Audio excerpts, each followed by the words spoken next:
Tong Shui Min Hao. Students, welcome back. This is our third in the series of tutorials on Yang Family Tai Chi, the 16 movement form. I'm your teacher, Clyde Berry, a certified instructor in Yang Family Tai Chi. And as I said, we're doing the 16 movement form.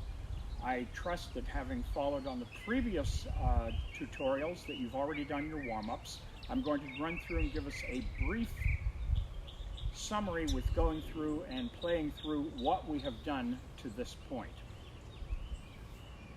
Prepare, begin, raise hands,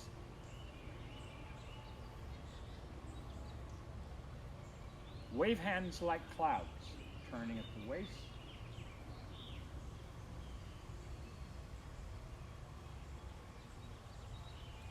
stepping left,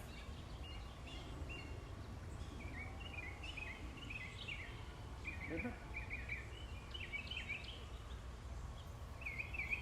single whip,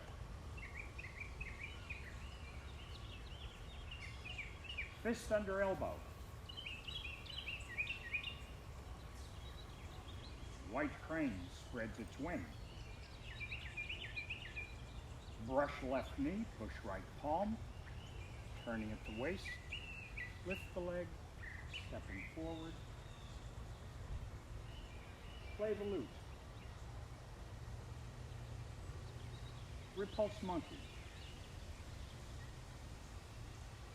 strike tiger left,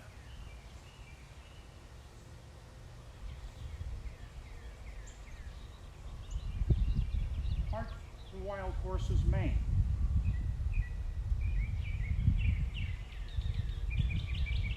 step forward, punch the groin. Our next movement, which is why I want to stop where I did in our previous session, as you may have noticed, we've done a number of turns in which we've made 90-degree turns. Well, get ready for some real excitement and another animal name move. Turn body, white snake spits out tongue. In this, I will walk us through the process of accomplishing a 180-degree turn. So, from the movement and the posture, punch the groin, we shift weight back into the right foot. We lift the left toe, pivoting on the left heel, pivot 130 degrees. The left hand comes up overhead, comes down by shoulder, pivot on the ball of the right foot, lift the foot, hand. As the heel sets down, we open the hand briefly, bring the weight forward into the ball of the right foot, strike with side of left hand, right hand comes up by shoulder, turning at the body, strike with side of right hand. That's a lot to process. And here's the most important thing to remember. It's like the old story, how does a person eat an elephant? One bite at a time? Well, we're going to take this in small bites. So as we're turning, the first part is the footwork. And I'm just going to do the footwork here for us. So we are in a right bow stance, right toes pointing 45 degrees, left foot is stepping forward, bending at the knee. Make sure the knee again does not come out beyond the toe. And we have this plane from the ankle on the right foot up to the right shoulder, head is up, shoulders drop, sink the chest round the back. We shift the weight back into the right foot, lift the left toe.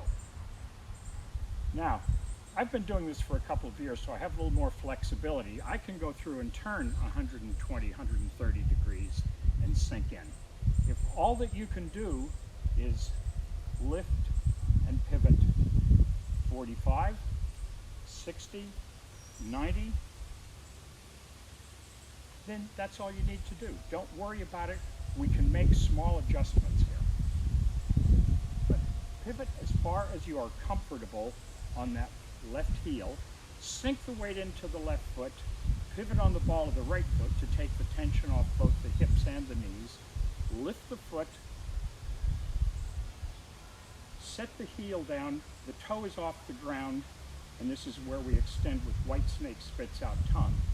Then the next movement, we come forward, turning at the waist, striking with side of left hand, coming back, turning at the waist again, strike with side of right. Again, similar to what we have done before, what seems to be a great deal of arm movement is really the torso turning, and it's why it's so important to loosen up that lumbar region in the back. This move is complicated, and you may notice it's got one name, white snake spits out tongue, but after we do this extension of the hand, we go through and there's 2 strikes with the side of each hand. So again, just practice this a little bit. Weight shift back, lift the toe, pivot on ball of right foot, stepping out, white snake spits out tongue, striking with side of left hand, striking with side of right. Now, the hand movements. First with the right hand. The punch. Make sure that you have the forearm parallel to the ground. As we pivot back, the hand comes in and you seat the wrist so the back of the hand is facing upwards. We pivot, and now circling out, open the fingers. The fingers open at the same time as the heel sets down. Then we come forward, striking the side of left hand. The right hand comes up and touches similar to the way it did when we did brush knee push palm. This is strike with side of left hand. Turning at the waist, striking with side of right, so that the hips are oriented at 45 degrees, the same angle as your left foot is pointing, and the right toe is pointing directly ahead. Now, the left hand.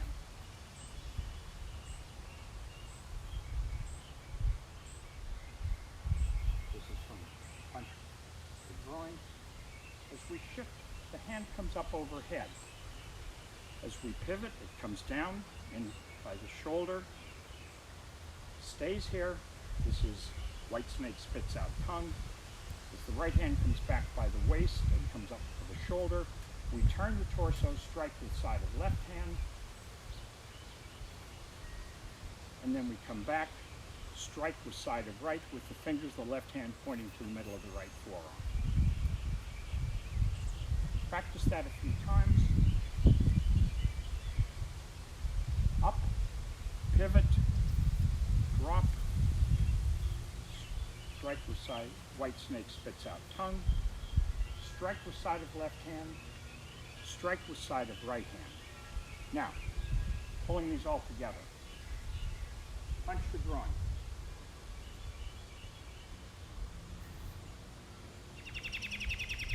White snake spits out tongue, strike side of left hand, strike side of right hand. Go through, practice that a couple of times. Unfortunately, we're not in a situation where I can see how you're doing with this. It's one of the advantages of taking a class with an instructor where they can make corrections.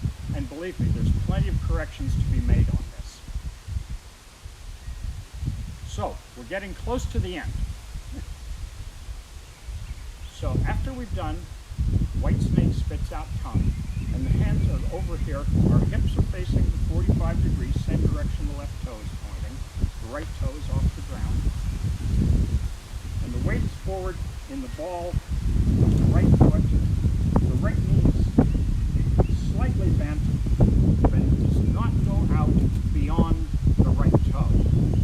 The hands are on the side of the body here, and the weight now shifts back. Hands make fists, stepping across, right toe points out 45 degrees, stepping forward, parry, block, punch. After that difficult turn, make things a little bit easier. So I'm going to run through the sequence up through the completion of parry, block, punch. Punch the groin. Turning, pivoting. White snake spits out tongue. Strike with side of left hand. Strike with side of right. Hand sweeping down. Right hand makes fist. Stepping out. Parry. Block left go out together. Punch. Nice, fluid, continuous movements. We're coming up on the next movement. After this is another movement that is very popular within the Yong family that I want us to go through. And now what I'm going to do is run through the entire sequence up through parry, block, punch. The parry is a blocking move.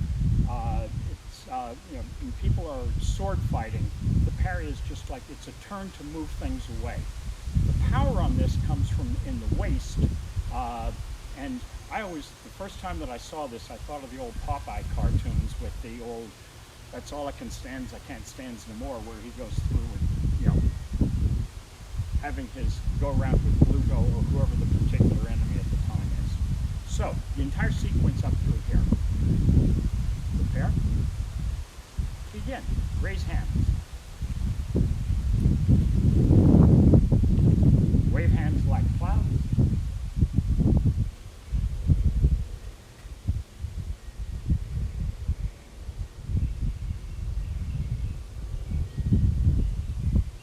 Single whip.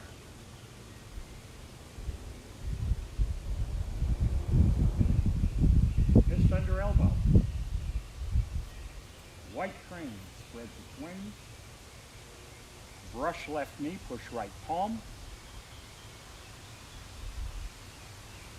Play the loop. Repulse monkey. Strike tiger left.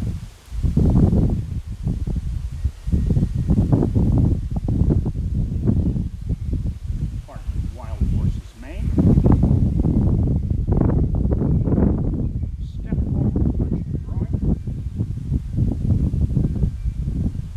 How that turn. Turn body, white snake spits out tongue.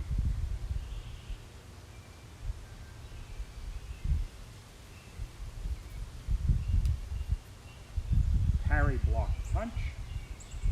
Step, step, punch. And again, we're almost at the end of the form at this point, which is nice. You're probably getting a little tired thinking, oh, how am I ever going to be able to remember all these things? Actually, one of the things that I do is I take a particular movement that I like within the form, and I just go over and do that repetitiously. Maybe do it 4, 5, 10, 15, 20 times, whether it's the wave hands like clouds, which I've said is my favorite, or you can do turn body, white snake spits out tongue. I doubt that that would be anybody's favorite, but it has a lot to go for it. And remember, the whole point is to relax and have slow, fluid, continuous movement throughout the form. Again, practice on a regular basis. Get to enjoy the form. Get to enjoy the movement within the form, because that's really where we want to go with this. But as you see, it doesn't take up a great deal of space, and you can go through and do this at any particular time where you have just a small amount of space. So, in our next video, we will go through the Yong family's favorite move in the traditional form. They do it about 12 times, called grasp bird's tail. I challenge you to find the bird within the grasp bird's tail sequence, but I'll explain more about that when we come through. Students, I say, Tang Shui Xie Xie. Students, thank you. Have a wonderful day. Enjoy the benefits of Tai Chi.